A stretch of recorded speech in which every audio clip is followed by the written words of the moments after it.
bienvenue! Aujourd'hui, on va faire du crochet. Mais pas n'importe quel genre de crochet, on va faire un Chapotus. Chapotus est un Pokémon tout mignon, apparu dans Pokémon Épée et Bouclier.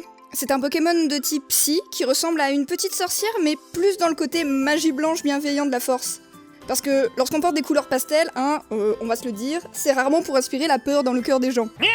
C'est pathétique. Oui, je tente des trucs. Ce projet sera donc réalisé avec de la laine bleue et rose pastel, ce qui tombe très bien vu que je voulais utiliser ces laines depuis un petit moment. Coïncidence? Ça m'étonnerait. En premier temps, j'ai d'abord fait un croquis d'à quoi devra ressembler cette peluche. Je veux qu'elle soit mignonne et qu'on ait surtout envie de la câliner. D'ailleurs, est-ce que c'est pas le but de toute peluche qui se respecte? Moi, je pense que si. Si je ne vois vraiment pas comment faire une certaine forme, c'est à ce moment-là que je la stylise, que je vois les choses un peu autrement, ou bien tout simplement que je l'enlève. Parce que se compliquer la vie au bout d'un moment, c'est quand même assez rarement bénéfique. J'ai décidé que ma peluche Chapotus ressemblerait plus ou moins à ça. Maintenant, il faut la faire. Pour commencer, on va prendre les laines qu'il nous faut, donc la bleue et la rose. Pour ce projet, je vais travailler avec un crochet de 2,5 mm, ce que vous pouvez voir parfaitement sur ce plan très lisible, à la luminosité parfaite. Ensuite, on prend un petit repère. On va en prendre un... vert. Ça ressortira bien, je pense, sur le rose et le bleu. On va commencer par faire la tête de la peluche. La tête est composée juste d'une sphère rose, auquel il va falloir ajouter des yeux. Dans la construction d'Amigurumi, la sphère, c'est vraiment la forme de base. C'est donc maintenant parti pour quelques heures de crochet. Comme vous pouvez le voir ici, je vais d'abord travailler tout autour d'un cercle que j'agrandis de plus en plus, ce qui va petit à petit former une demi-sphère. Une fois qu'on a cette demi-sphère, on va la fermer progressivement pour enfin avoir une sphère. Il ne faut bien évidemment pas oublier de mettre les yeux, ça serait dommage d'avoir une peluche aveugle. Ce sont des yeux de 18 mm qu'il faut faire passer entre les toutes petites mailles du crochet. Ce qui est légèrement galère, Est-ce que ça se voit que je galère? Ça se voit? Je pense que ça se voit. Après avoir gagné la bataille avec ses yeux, voilà à quoi ressemble la tête. Je finis par rembourrer le tout, faire les derniers points au crochet, puis fermer ma sphère. Et voilà! Bon, ce n'est pas une sphère très ronde, mais au final, j'aime bien ce côté un peu ovale qu'elle a. Ça forme un visage encore plus mignon, je trouve. Maintenant que la tête est faite, on va s'attaquer au chapeau. On va faire deux formes pour le chapeau. Une pyramide et un tore. Alors, un tore, c'est le mot officiel pour la forme qui ressemble aux donuts. Mais maintenant, vous pourrez briller en société et dire que les donuts sont en forme de tore. Ne me remerciez pas. D'abord, on va faire la pyramide qu'on va coudre sur la tête pour ensuite glisser le tore autour pour former le chapeau.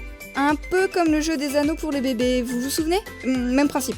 Vu que le bout du chapeau de notre Chapotus est blanc, on commence avec de la laine blanche. Et maintenant, on va faire un début de pyramide.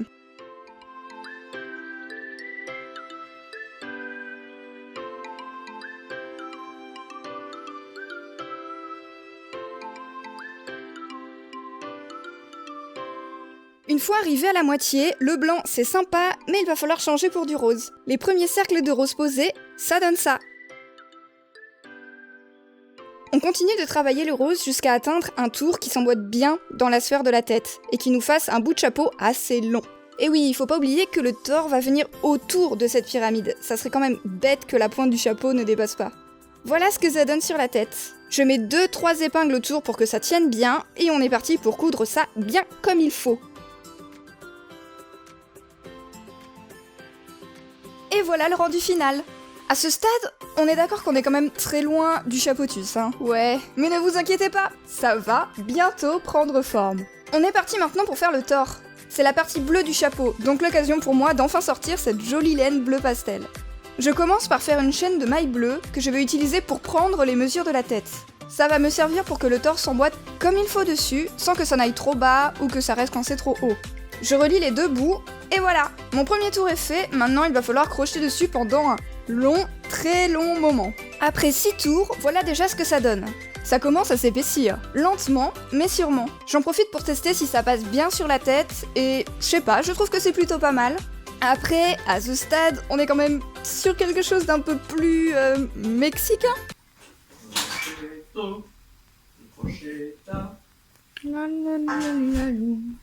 Après encore pas mal de crochetage, voilà ce que ça donne. Le tore commence à revenir sur lui-même et à se refermer, créant petit à petit la forme du chapeau. Je décide de coudre le tore ici. Donc j'épingle tout, et c'est parti pour fixer tout ça sur la tête.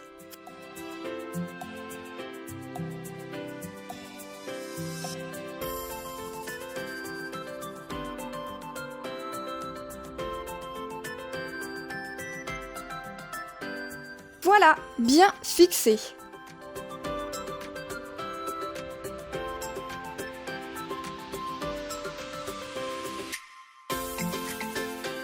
Je continue à avancer un peu mon tore et avant de le refermer, je lui mets du rembourrage. Une fois tout bien rembourré, j'épingle la fermeture avant de la sceller avec mon aiguille. Et voilà, la tête avec le chapeau est terminée. Je trouve personnellement qu'on commence un peu à reconnaître le chapeautus. En tout cas sa tête. Par contre, mon copain, lui, voit plus une toupie qu'un chapeautus en devenir. Yes, ça marche bien. N'importe quoi. Maintenant que la tête est faite, je vais m'attaquer au corps. Il est censé être beaucoup plus petit que la tête pour conserver un effet mignon, kawaii, choupidouroudoudou. Il est composé d'un cône blanc et d'une petite sphère rose. Donc c'est parti!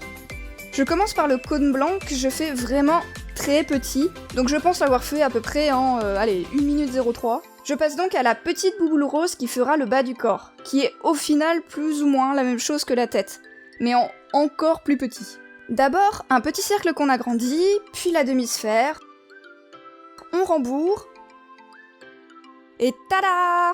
Une petite sphère rose toute mignonne. Avec la tête, ça donne à peu près ça. Je ne vais pas coudre ces éléments tout de suite, je vais attendre d'avoir d'abord les autres pièces pour faire des ajustements au cas où. On sait jamais ce qui peut se passer. On a le corps, la tête, il nous manque encore les couettes. Pour faire les chouchous roses, je pense que je vais utiliser de nouveau la fameuse technique ancestrale des sphères roses, mais cette fois encore plus petite que la précédente. Donc très petite.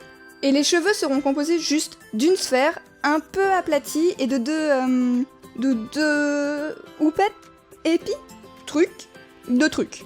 Je commence par faire les couettes bleues, du coup, même processus plus ou moins que les sphères, mais comme je fais quelque chose d'un peu aplati, je vais faire des points un peu différents.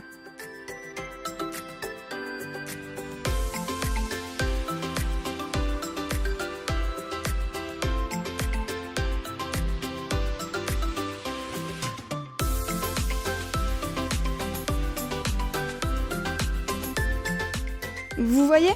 Ça forme une espèce de sphère, mais aplatie, plus dans le côté chouquette écrasée de la force. Ah, aussi, il faut que je vous dise quelque chose. Vous voyez ça ? C'est mon rembourrage que j'utilise pour mes amigurumi. Et comme vous pouvez le constater, il n'y en a plus assez pour finir ce Pokémon. Alors, confinement oblige, j'ai dû un peu ruser et partir à la recherche d'un substitut dans mon appartement.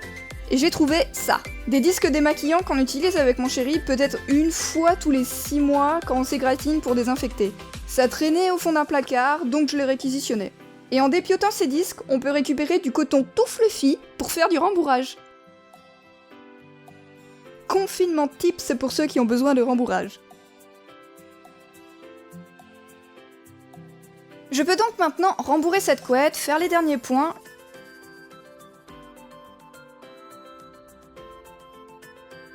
Et voilà! Je suis très contente d'avoir pu réussir à obtenir cette forme. Maintenant, on va s'attaquer aux 2 épis présents sur la couette.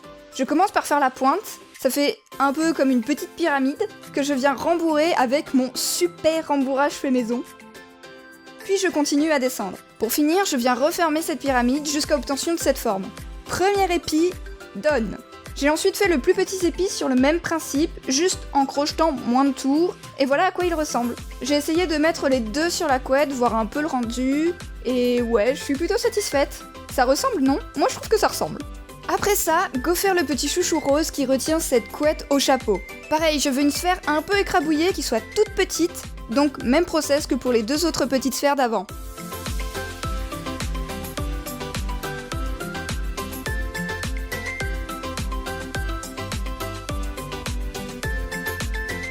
Chouchou, terminé! Je l'essaye sur la couette, je pense que les proportions sont pas trop mal. Ouais, pour moi c'est une validation. Je mets donc en marche la deuxième couette, que j'ai faite hors caméra pour des raisons de redondance évidentes. Je suis en train de coudre les différentes parties de la couette ensemble quand je remarque quelque chose d'amusant. Comme j'aime partager mes pensées à mon plus proche entourage, pour son plus grand bonheur, j'en fais part à mon copain qui se trouve juste à côté. Regarde, on dirait un canard. Pouec, pouec, pouec, pouec, pouec, pouec. Y a pas un air de canard, tu trouves? Il y a un putain de petit cochon avec une crête. Un cochon avec une crête? Oui, c'est son petit groin rose, le cochon. Ah, comme ça. Un peu. J'ai donc maintenant 2 petits cochons avec une crête, cousus et fin prêt. Il ne reste maintenant plus qu'à faire les bras et les jambes de ce pauvre chapotus tout démembré. Et ce sera fini. Je commence par faire les bras roses. Ce sont de toutes petites pièces, et autant cela peut aller très vite, autant il est aussi assez facile de se perdre dans les mailles et de faire n'importe quoi.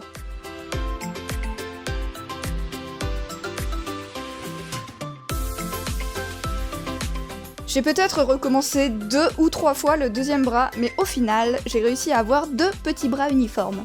Ah et oui, le côté poupée vaudou n'est pas forcément voulu. C'est juste qu'avec le rembourrage improvisé au coton démaquillant, mes aiguilles ont beaucoup de mal à rentrer dans la peluche. Donc, bon, j'ai fait comme je pouvais pour quand même accrocher les différentes parties ensemble. Désolée pour le look un peu creepy. J'entame les 2 jambes bleues du chapotus qui sont 2 petits bâtonnets à faire, donc crochetés très rapidement.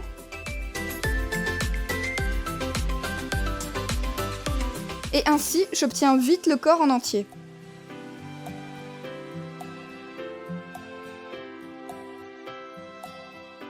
On a maintenant tous les éléments pour faire notre chapotus, il ne reste plus qu'à coudre tout ça ensemble et la peluche sera terminée.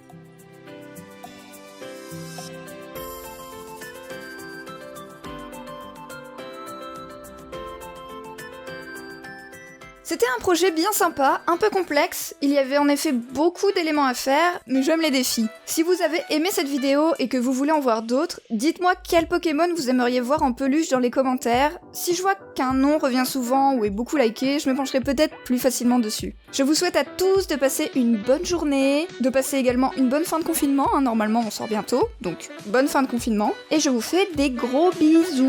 Bisous tout le monde!